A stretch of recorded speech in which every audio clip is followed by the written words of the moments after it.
Well, thanks for all sort of assembling here in the park. Public space futures, what we're going to talk about today, is something near and dear to all of our hearts, I know. And what we're going to do today is we're all going to have a little bit different perspective of how New Yorkers are really coming together in 2020 and beyond.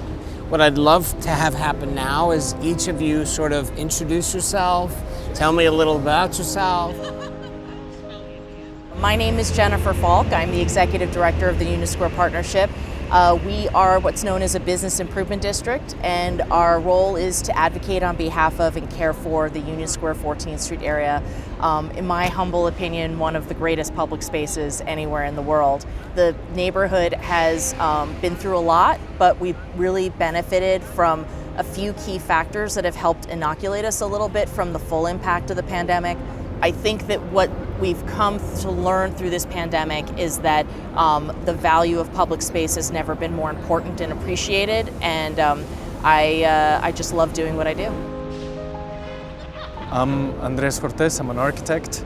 I have a small design practice with my wife Sarah, who's a structural engineer. That's how we know each other from Correct. About a decade ago when we designed the Urban Umbrella, and we hopefully did something that will transform, or is slowly transforming, the way that pedestrians experience the city. Trying to bring light and brightness and an ability to just see up and about when you're walking around town. So pedestrian life, pedestrian spaces, public spaces, they're near and dear to our heart. I think we're have a little sort of niche expertise in that category, and look forward to this conversation to see where it goes. My name is Robert Lamondri. I'm a principal at Vidaris. I run the code and zoning practice here in New York City. And prior to that, I was with the Bloomberg administration, and I was the buildings commissioner. And I thought that several of you came and sort of suggested that this would be a really good topic, and so I'm happy to be here. My name is Justin Garrett Moore. I'm the Executive Director of the New York City Public Design Commission, which is in City Hall normally. But Design Commission is a part of New York City government that's sort of our quality control department for our public realm. So whether that's our streets or our parks or our public buildings, we work to make sure that the design of those is done in a way that has quality and excellence, but also that works for equity in all of our city's diverse neighborhoods and neighborhood contexts. But before that, I worked in the Department of City Planning for a number of years as an urban designer. And so I've had by now a 15-year career working in New York and all of its very diverse neighborhoods and contexts and across many different types of projects. But my background is in architecture and urban design, and so I'm really focused on how we imagine our city and how we design our city to get better outcomes for all of our communities. My name's Andrew Ridgey. I am the Executive Director of the New York City Hospitality Alliance. We are a not-for-profit trade association that represents restaurants, bars, and nightclubs in the 5 boroughs. I've always been in the industry, going back to my great-grandparents. We had bakeries and cafes in Brooklyn and Queens. I always worked there, worked in the industry, went to culinary school, did a million different things. One thing that I knew was liked restaurants, like nightlife, like politics, and who would have known there was a place where the two intersect. And I get to work with our beloved small business owners day in, day out, and help make sure that New York City has a fair and equitable regulatory environment and a city that supports our small businesses no matter what background you're from, and provide them information, education, training, all the serious stuff, and also did a lot of fun parties and awards and events to make sure that the industry could come out and not only work in the restaurants and nightlife, but also participate in it a little bit as well. People always talk about New York City as it being electric. It's a 24/7 city. It's a creative place. People have demonstrations here to make known what's important to them. And they all do it in the public realm or in the streetscape, in the parks. And 2020 has been a very, very difficult year for everyone across the world. and no different here. But we all came back to the same place, which is in the parks, in the streets, on the sidewalk. It's our place that we sort of commune, and it's our, sometimes one would call it the communal living room, is where it all happens. And so today, all of you are gonna sort of tell me and the audience sort of where you sit on this and what you saw happen in the short term and what you'd love to see in the longer term. Right, yeah, absolutely. I think, 2019, we already saw many different issues coming together in the city. We had conversations about climate and resiliency, for example. We had conversations about equity, right? Who was getting access to opportunities, and understanding that opportunities were connected to places and spaces. There are people that lived in New York, like the beautiful park we're in now, and you have access to a nice place to eat and nice place to sit, but there are a lot of people in communities that didn't have that, right? And that's something that we've been living with and sitting with for a long time. And the issues that we're all going through today really brought that home, right? You became really connected to your space, right? And 2019 as a year was really interesting because we had conversations about who had access to what already then, before the pandemic, before all these things, and the city started having those conversations. Some people may be familiar with Eric Kleinenberg's Social Infrastructure. So he has this wonderful book, Palaces for the People, and he talks sort of broadly about the importance of our public realm as a kind of a social infrastructure. And already those conversations were happening, and it takes a lot of different forms. It may be our streets, it may be our parks, but it's also our businesses, right? It's our sort of community infrastructures, everything from a daycare through to your favorite coffee shop. Yeah, I think really 2019, before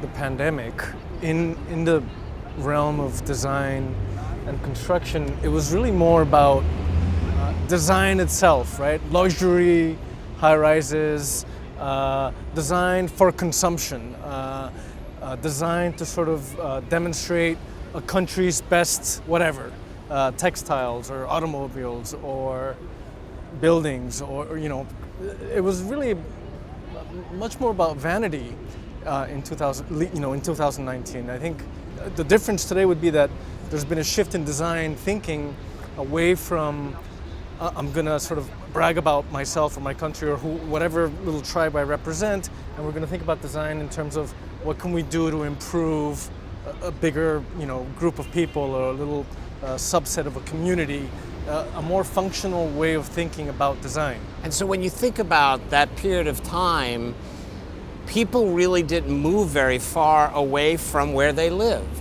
Whereas, on any normal day, I want to go somewhere, you hop on the subway and you do it. And that was really affordable for many.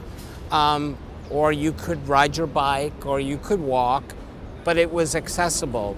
But during the pandemic, all of a sudden it was not that accessible. You might be afraid to leave your apartment. If you left your apartment, how were you going to get down the stairs? You'd have to get down the stairs. Could you use the elevator? Then when you got to the street level, what did you find?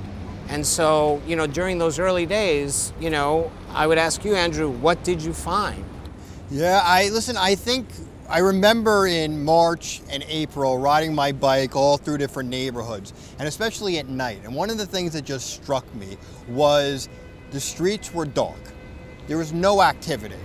The only activity were people that were really living on the streets, and you also saw a lot of people after the trains were shut down that had maybe been living underground or staying on the trains coming above. And you got this sense that it wasn't the New York City that you knew. And the thing that was so startling for me, working with restaurants, working with nightlife, is restaurants, bars that were the light, the eyes, the ears on the streets that brought activity and energy to the streets at night, they had gone dark. And the safety was gone. And it was such a stark reminder to me of how important restaurants and nightlife are, not only to the economic fabric, but also the social fabric, and how they make cities more than just a block. They have their own life. Every block has their own life and they have their own story. And when the city that never sleeps went to sleep, you really saw it because the restaurants and the bars were shut down. And when places started opening for outdoor dining, boom, you saw activity and energy and vibrancy and people come back to the streets and re-energize and brought back a life that was sorely missing. And I hope we'll never see that early pandemic shutdown environment again, but I think it gives us and gave us an opportunity to look at what we knew pre-pandemic to be city life, street life. We actually got to see what it was like to walk through Times Square or ride a bike or go through all these neighborhoods. So what we want to do is look at what's been going on in this, what I'll call interim period. There's community-based organizations like the Van Allen and Urban Design Group that have provided pro bono services to grassroots neighborhoods to help them figure it out. We've got the business improvement districts that have brought their wherewithal together to sort of again restart. And we've had government sort of with the Open Streets program. I'd love to talk about some of those things. Yeah, I mean, I'll tell you what's been going on, what I've been observing during this interim period. There are these organizations that have sort of sprouted up, right? And it has been voluntary, basically it's been a lot of pro bono contributions by different segments within different industries. It's interesting because oftentimes they kind of come together under a sort of banner organization and they can do something in an organized manner, which is a great way to make a lot of impact. There's also been a lot of ad hoc kind of invention, right? Improvisation, dealing with the resources that are available to you at that time to do something different.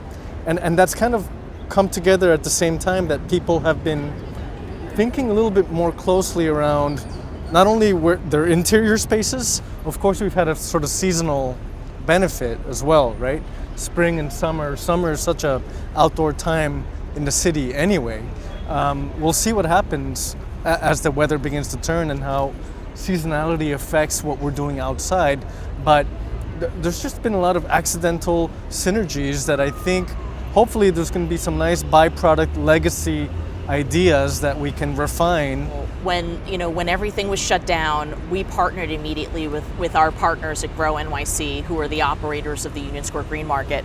The Union Square Green Market is the largest green market anywhere in the world. It operates 4 days a week, and it's more than just the lifeblood of, say, hundreds and hundreds of farms across the region. It's also a real community amenity, and it drives foot traffic to our district. Now, at the time, everyone thought we were crazy because we were adamant and we were very supportive of the fact that that green market needed to remain in operation. And there were fits and starts, and we had to work out our social distancing.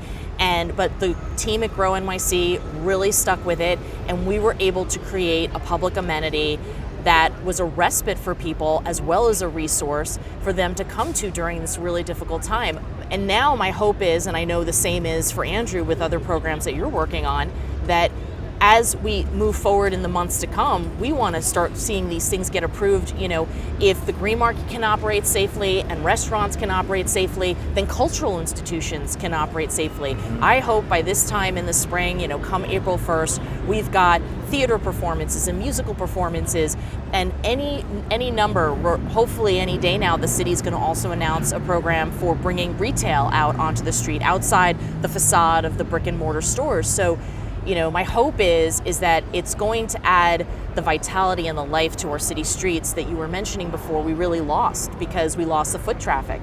Yeah, early on when restaurants got shut down, we knew that even when they start opening up indoors, it was going to be under reduced occupancy. And pre-pandemic, when restaurants had 100% indoor occupancy, it was so difficult for many of them to survive long term. So we knew that if you had reduced occupancy indoors, can we try and get more of that occupancy outdoors to make up for that loss? But do it in a safe way, so you ensure the safety protocols, the distancing are in place, and we rolled out the open restaurants program, and instantaneously, and I've gone to so many neighborhoods throughout the 5 boroughs, it has been a home run, so much so that there's so many calls and there's a commitment from the city to make the plan permanent. There's this old Winston Churchill quote, "Don't let a good crisis go to waste." Kind of the base point is that cities are people, right? We're our streets, our buildings, our parks, but at the end of the day, our cities are our people.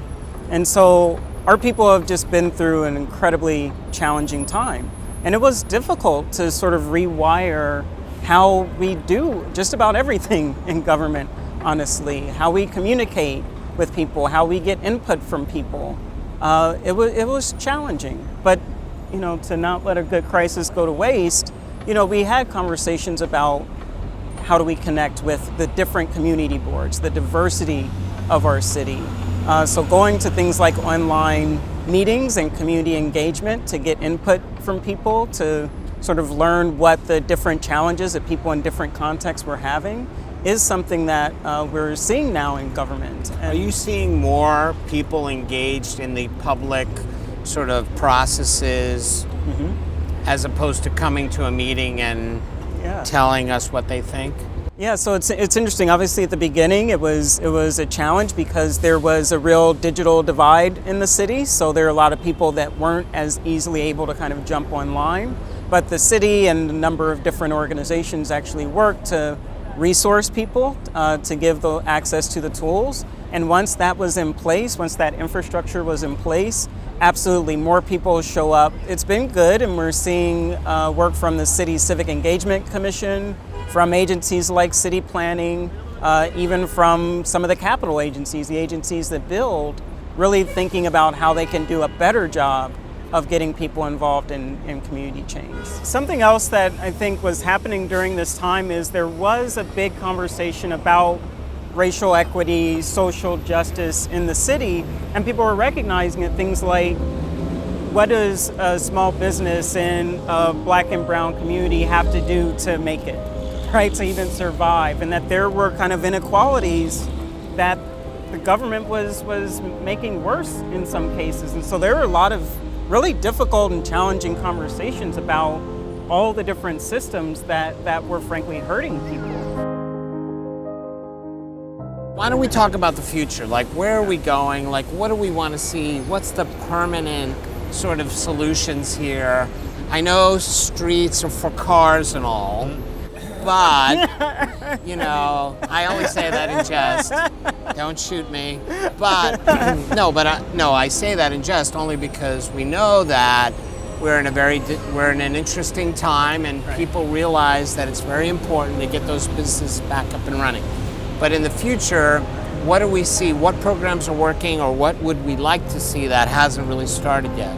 There's an opportunity right now where typically you would wait for the city to kind of open the gate and we could walk through it and begin to change something. So for example, the Urban Umbrella project that I was involved in with you, the city opened that door.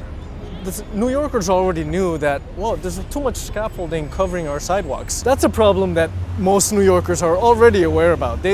But it wasn't until the city and a bunch of agencies got together, decided to say, let's do something about this problem. There's an amazing opportunity in that because of the sort of emergency state that we're in, and because there's been sort of a required improvisational approach to solving problems, we can actually, and because there's going to be political capital, to see changes happen, that there's an amazing opportunity to really go for it.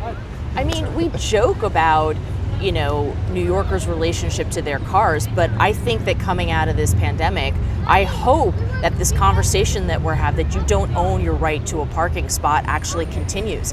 I hope that we continue to take back sidewalks and roadway for public use, whether it be open streets or, God willing, open retail when it comes, or biking. We've realized that when all else is lost, our public space is what's most important. It's what's most precious to us.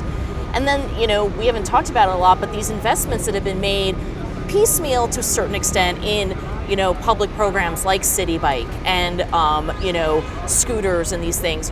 People have really embraced these alternate modes of transportation, and they have just added such a wonderful new element to our life here in New York City.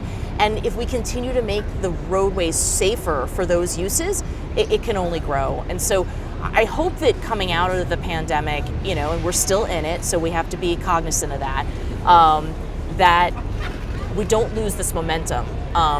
One of my favorite programs from the previous administration was the idea that we were going to create a grand boulevard, a brand new park out of Broadway, and take from 59th Street all the way down to the Battery, and take this avenue that cuts across the Manhattan grid and turn it into added green space, added recreational space that's so needed in the city. We knew that was what was important. I hope that coming out of this, there's an added focus and urgency to making a project like that happen, because it would be a huge benefit to the city of New York.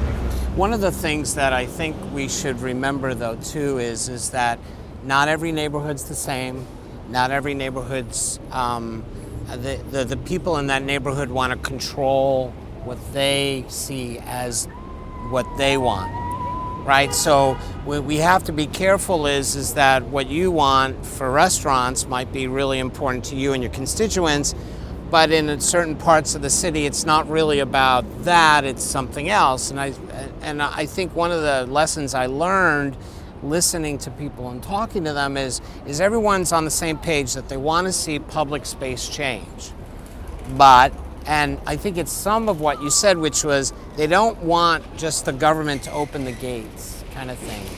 They want them to play a leadership role, but they also would like to have this more participation and to be different in different places. Absolutely, and I think it's an important conversation about planning and design, frankly, right? So the idea that we have the world as it exists today, and we know that some things work and some things don't, right? And a lot of different people can sort of have their perspectives on that. And when open streets started, like it was, you're closing the street, and it was like, no, we're opening the street. No, you're closing the street, right? And so it's like, this is the reality that we have to deal with.